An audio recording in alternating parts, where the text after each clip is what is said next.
welcome to Tiny Treasures. Today, we're going to open these Play-Doh eggs. So let's start with this first egg. Where is it?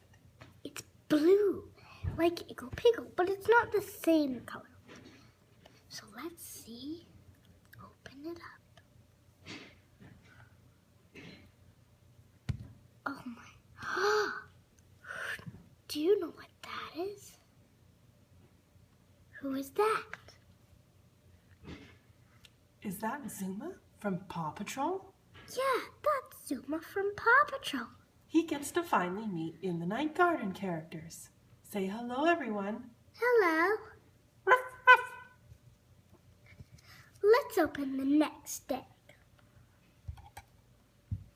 It's green, but there's no one green here.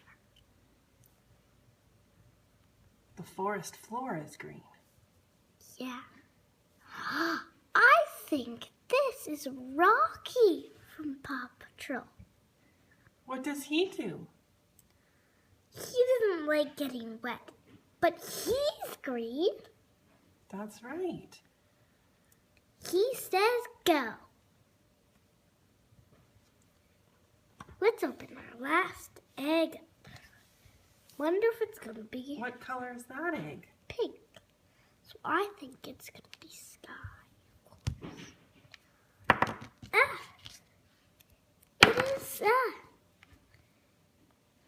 It is Sky from Paw Patrol. What does Sky do? She flies high up. Hi, Sky. Say hello to everyone in the Night Garden. Hi, everybody. Wow, that was fun. Thank you for coming to Tiny Treasures. Please subscribe to our videos. Goodbye.